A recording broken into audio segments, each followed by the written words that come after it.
It's time for another episode of Espresso Yourself with Chuck. And now, coming to the mic, your host, Mr. Chuck Knapp. All right. Joe Macklin is a Grammy-nominated producer, songwriter, engineer, and a vocal arranger. And he grew up in Kansas City, Kansas. He has worked with a lot of people you have heard of, have listened to, Ariana Grande, Kanye West, Justin Bieber, just to name a few. And we want to maybe dig in and hear some stories, if you can tell any later. But welcome, Joe Macklin, to Espresso Yourself with Chuck. I feel grateful to be on, and I'm excited. Thank you, Chuck, for inviting me on. This is a beautiful thing, and I'm all Wyandotte County and Kansas City and metro area, period. And so to be on with you all is exciting for me.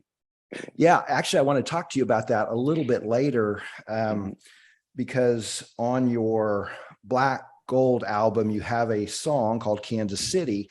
And in that, you reference kind of the Missouri-Kansas rivalry, if you will. So I want to talk about that at some point. But hey, can we start with just growing up in Kansas City? Tell us about your early life and what that was like. Well, like I said, I'm from Wyandotte County. Was blessed to go to one of the most amazing elementary schools, which I always say is Hazel Grove. And we had some amazing educators there. And really, those educators were really kind of some of the people who influenced a lot of us, especially me, to even, just move forward on dreams and creativity. And from Miss Ramos to Mr. Vic, who was our teacher, to Miss Stewart, to it's a lot of teachers that I can name that kind of helped our development. I grew up an athletic guy, playing in sports, and that was really my focus before the music. But the love for music was always there because my family is I'm a preacher's kid, so my family is well versed in, I wouldn't say versed, we're well entrenched in the church in Wyandotte County. So yeah, it was exciting times, and grew up just humble beginnings, and learned a lot through Wyandotte County, which I always credit to making me the man that I am today. So you talked about, even from early on, teachers having an impact on you, and you liked music, you did sports. At what point did you think music or something related to music would be your career? I don't know. I think that I think one of the first things that I knew, which is, I always tell this funny story, is I knew the impact on music. I knew how to sing, I guess. And so the first experience when I was able to sing to a young lady that, I was trying to date, and she was like, "Oh my God, he can sing." And I was like, "Oh, the girls like that." So it made me, it was one of those things that kind of made me like, man, maybe this is something that, like I can enjoy. And it was something that I enjoyed doing. But I would say probably in my early 20s is when my friends, after kind of coming back from playing basketball, and my friends were like, "Man, you should really pursue that. I think that you could really do something special in that." And so that's when I really started digging and trying to learn and really expand my horizon and my knowledge in the music industry. So How old were you when you sang to the young lady? I was like, my first song was like 13. I wrote my first song when I was like 13, 14. Still Already a good gone through the song. voice change, or? Yeah, the voice change was still happening, but it worked. I guess it was a good blend for the Got it. singing Got part. it. So take us between that period from high school into early 20s when you decided to pursue music. What were you doing during that period of time? I really was training and playing basketball, but I always shout him out. His name is Cortez Vaughn. He showed me my first chords when I was around 13, and I just took that and expanded from that. And when I did that, I kept it along with me as I grew up. Going through playing basketball and going to college, and I would go and get keyboards and make sure I had one on campus with me. It was just another outlet for me. And I just took that through the journey of my basketball, my athletic career, and just just held that with me, just because I enjoyed it. It was something that I was passionate about. Just as basketball was the first love, but music was always there. Like, hey, what about me? So I really kept that niche and that thing, that ability with me, as I moved up in the ranks in college, but in basketball from high school to college and on to playing overseas. And how did you learn your skills with producing music, even songwriting? Was that an original song you sang to that young lady when you were 13, or? It wasn't an original song. It was a Jamie Foxx song back in the day, but it was a great song. But that sparked me to write songs. So I wrote my first song when I was like 13. I was in a group with some of my friends, and we wrote a song. But I think I have to accredit my knowledge and really being in depth and the learning, the ability to not only produce music and write music, but the audio engineering and all of the ins and outs of that. I had to credit that to his name is Craig Lindsay. He's a Sumner High School alumni, but he is one of the people, and he's done some amazing records like I Miss You, Aaron Hall, I Got Five on it, and some other really big records. But he took his time with me when I got back from playing basketball, and my friend took me over there, and he took his time with me and taught me the ins and outs and really taught me from the industry standard of how to create music and sound and learning Pro Tools and all these programs. And he just kept pushing me to expand my horizon on that. So was that after you returned from playing basketball, or was that? Yes. Okay. Yes. And did you know after you quit playing basketball that this was the career you were going to pursue regardless? I knew music was there. I had started I had a mortgage company, and I made some money from doing, mortgages. And I was like, you know what, I want to really expand this. And I really went into depth and bought the equipment that was needed. So from there, I just really, really dug in. After I would work, at my establishment, then I would come home and just be all music. And I was tickling around thinking I figure it out, but not until I met Craig was when I really was like, okay, this is what I want to do. This is what I'm passionate about doing. If I'm going to do it, I got the right person to mentor me, and we just took it from there. And sometimes that's what it takes, a mentor that can Yeah. open some doors, teach you what you need to know. Then was it Craig that introduced you to folks in Los Angeles, or how did that all come together? Well, it worked out really. It was kind of a beautiful thing because I had already had connects going, out to LA because a lot of my friends were still playing basketball. Some of them were in the NBA. Some of them, were just connected. So I would fly out, and just do a little stint out there. And, my cousin was already living out there, Gabe Rowland, who's another amazing producer and the product of Wyandotte County as well, who just placed an amazing record on Chris Brown's new album. But I would go stay with him and just hang out for a week at a time and then come back home. And then I stumbled on meeting this guy from MySpace at the time. I know it's ancient, but MySpace. And then MySpace had a record label division, and the guy who was running the record label, he met me, and that from there is what stemmed everything else. Yeah. So you would consider that your break, if you will, or? Yes, I would consider that mortgage company or mortgage business was going crazy because of the crash that was happening. I took the money that I had made and I was like, I'm just gonna focus on music. Met this guy who I was introduced to through DeVee, and money was getting low, and I was like, I don't like living like this, and really got my first publishing deal through them, and which allowed me and opened up the door for me to be able to say, hey, I really do this. And, it was a nice size check, and it's a story I tell along with that. But that was the thing that really pushed me to say, okay, music is it. I can do this. Yeah. And I don't know anything about the music industry. So, but you do it all. I mean, Yeah. you write songs, you produce, you sing. Yeah. So when you say you published, were you a producer on this project, or what was your role in this first project that got you the big check? So what they do is there are writers all around the world that are amazing writers. They classify me as 100%er. That means that I can produce and I write music. So that was really enticing to it's BMG. They're one of the biggest publishing companies. I'm sorry, I got a lot of people calling me. Yeah, they're one of the biggest publishing companies, and they took a liking to me. So publishing, when you get a publishing deal, what happens is they give you money just to write and produce music 24/7. So they'll give you an advance of money to do that, and that way you can your focus and your main priority is just cranking out records to place on big artists like the Ariana Grande's, Justin Bieber's, Chris Brown's, whoever Drake, whoever that is at the time. So Okay. And about how old were you when that happened?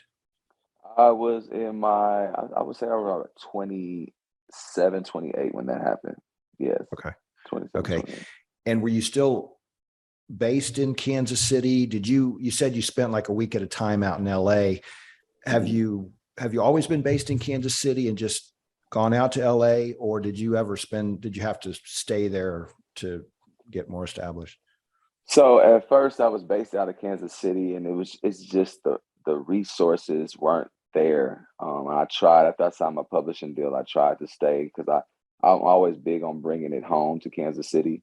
And it was just one of those things. It was just like I had to be in the mix of where everybody was. So I moved to LA 2010, and from there, actually, it's a crazy story. Earl Watson and Baron Davis, I grew up with Earl Watson. Who's from Wyandotte County, and Baron Davis used to come to Kansas City all the time. Baron Davis gave me an opportunity.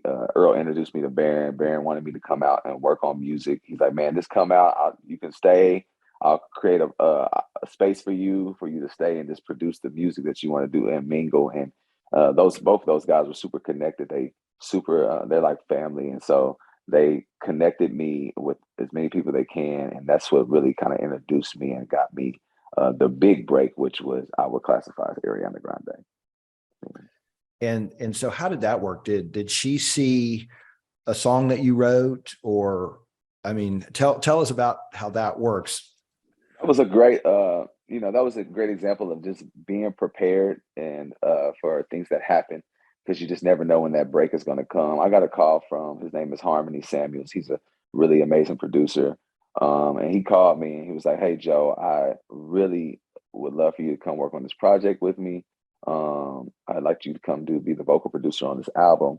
And I was like, at that time, I'm like, I'm in LA, trying to figure it out, trying to find, what's next.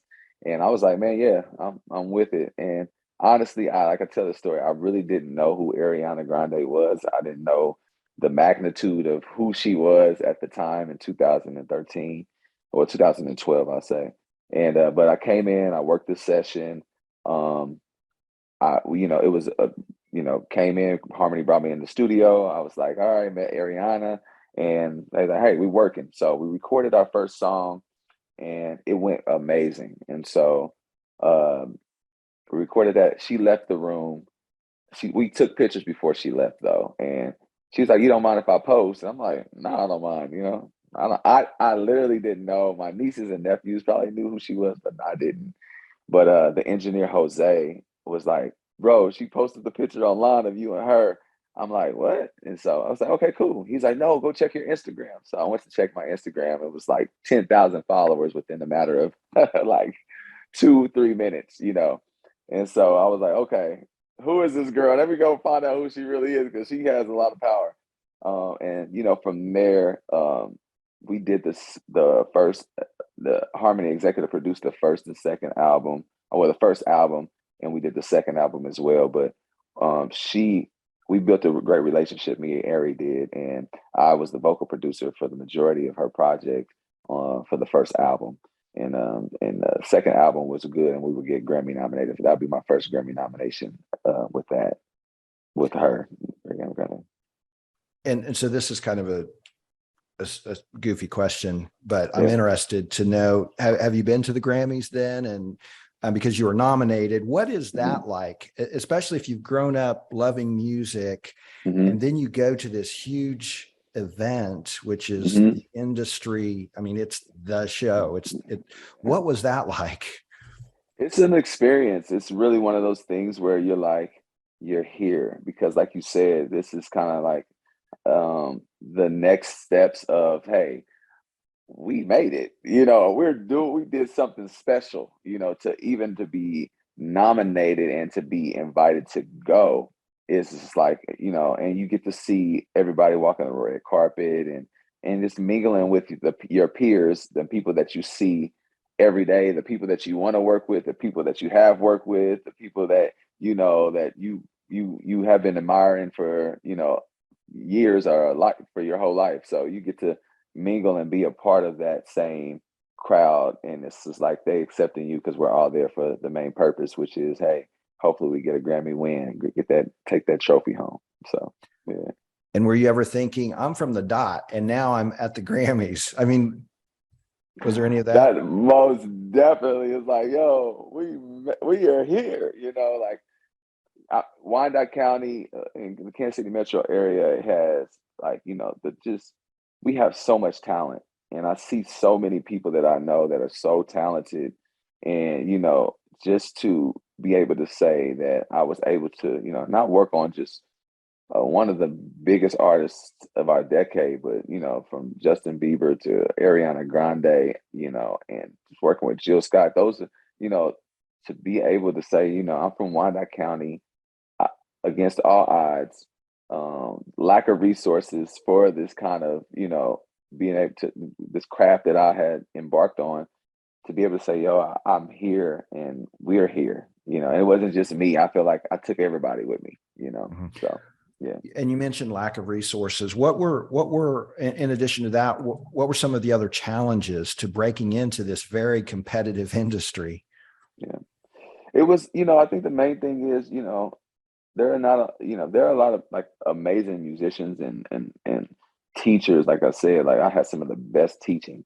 The resources are just the connections weren't there. Like, oh, can you connect me with XYZ to get me in the room to work on Ariana Grande? That was something that I had to go out to LA and make happen.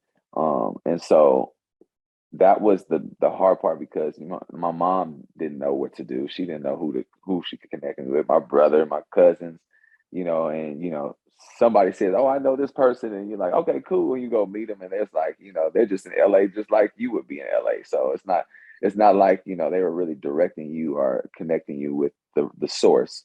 And so those are the challenges that have been faced, just having to, being in Wyandotte County or being in Kansas City to try to make it happen.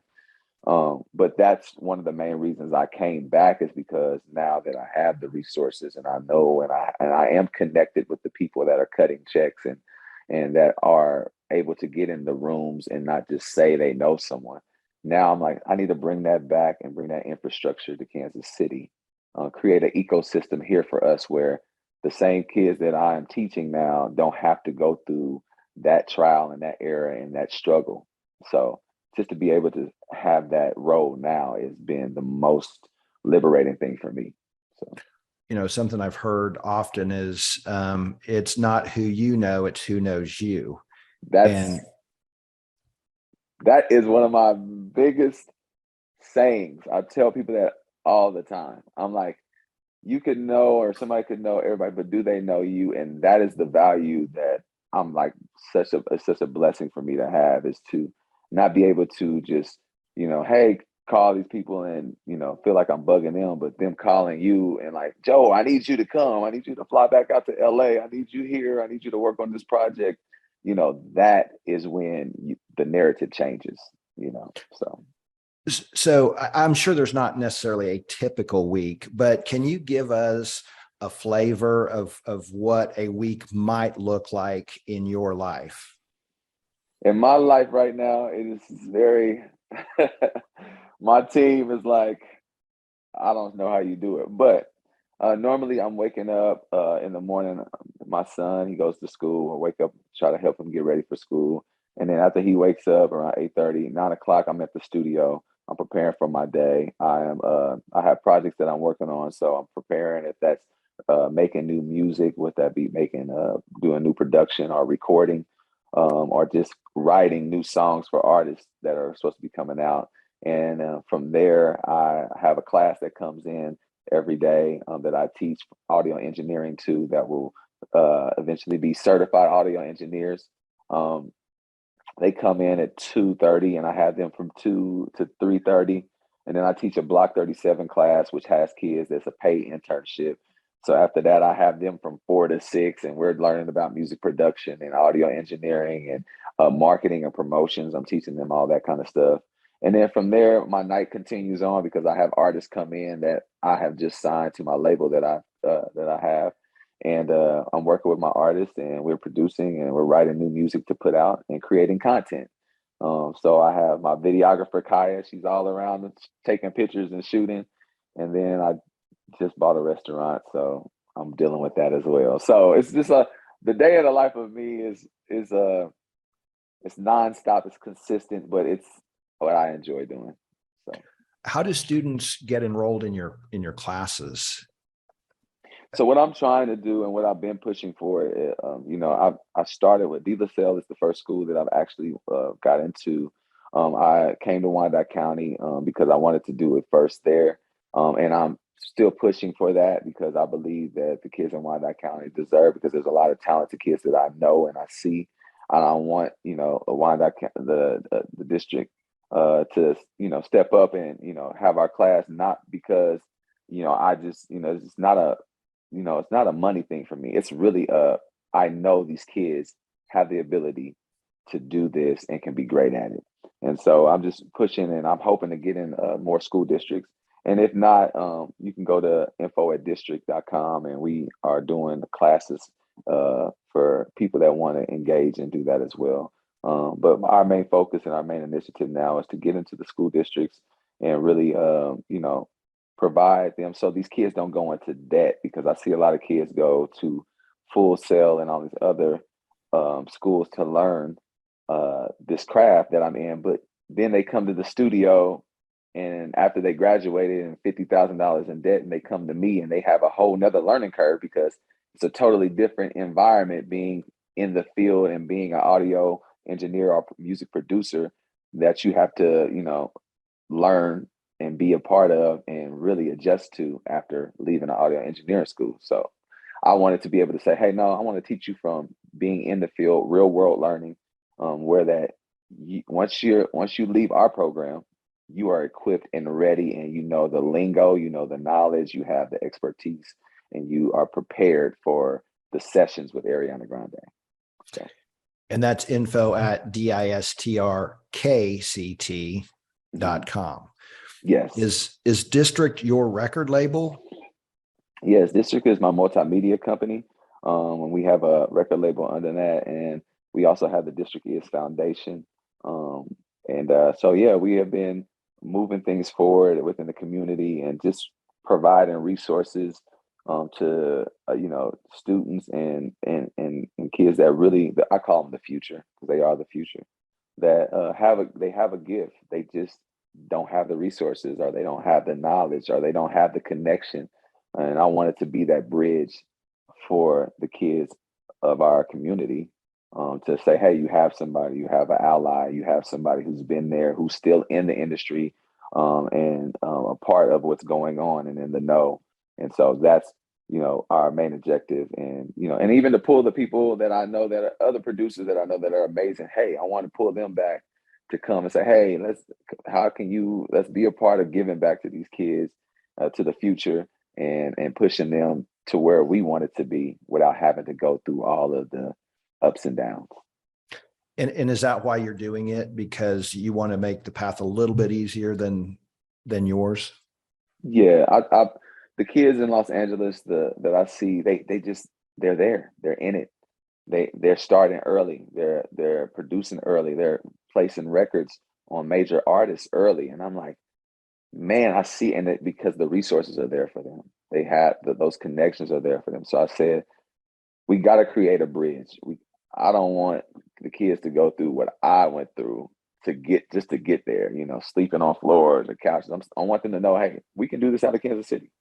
We don't have to go to a major city just to get noticed or recognized. And I What would, believe that's, go ahead.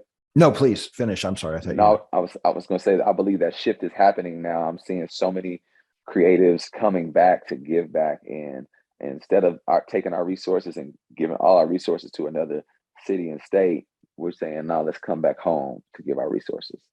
Yeah. What would your advice be to a student who maybe is not in Kansas City and doesn't have someone like Joe Macklin? Maybe they're in rural Kansas and they want to get into the music industry. What piece of advice would you give that young person? I would say the biggest thing is there's so much access to the information online. We're doing master classes, so people can be able to do master classes and learn. There's master classes everywhere. And I think the biggest thing, and I think that a lot of people really should push towards, and the reason that I believe I am where I am is because I took the time and I found a mentor. And not only did I find a mentor, I just found a mentor that pushed me to continue to be a student. And I think that's the biggest thing. Every day, even the success that I've had in this industry, I'm still a student because I know that there's a 18-year-old kid who is pumping out 20 beats so fast because there's new wave of music that's happening. So I don't ever want to get lost behind the curve. So just as much as they're a student, I'm a student as well.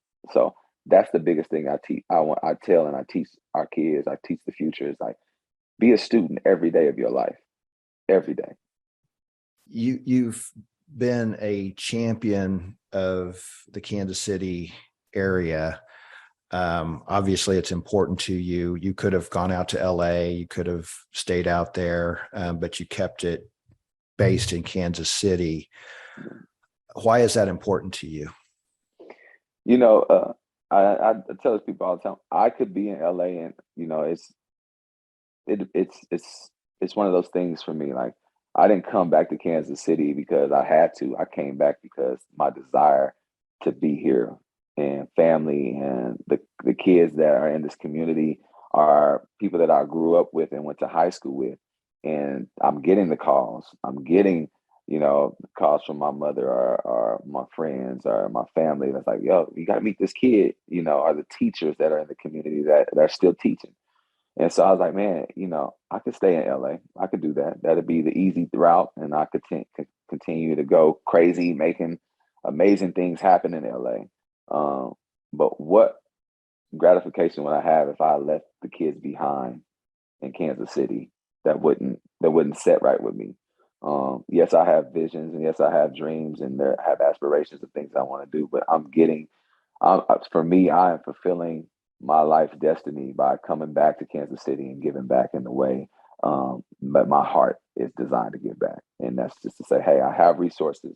I want to be a help. I want to be a door for kids to walk through, and I want to be a safe zone for kids as well. So. And I know you mentioned family and friends, but what makes Kansas City special? You have the song Kansas City, yeah, and you referenced the Missouri-Kansas rivalry, I guess, if you will. One of your parents is from Missouri, one's from Kansas. So it kind of explained that dynamic to us. I said my parents are from both sides of the line. One from Kansas, one went to Seminole Cad, the other went to Central High. I just believe I got the best of both worlds. The reality of it is I think that Kansas City metro area, it challenged me, whether I was on the Kansas side or whether I was on the Missouri side. And I believe that's the biggest thing for us. I think we have a lot of people that make you be true to who you are and what you say you want to do. And if you're going to say you're going to play basketball and you say you're great, you're going to prove that you're great. And we're going to challenge you every chance that we get. And honestly, when I went to Los Angeles and moved, that was the thing. I realized that I was prepared. Kansas City had prepared me for the obstacles that I was going to face, because we're from the show me state to the heartland, like we are the people that, the people I grew up with. They challenged me. They pushed me to be great. They say, we're not going to settle for mediocrity. And when I went out to LA, I realized that a lot of people are just gifted this beautiful land, and it's the work. As long as you can do the work, that's what I learned from Wyandotte County. That's what I learned from Kansas City.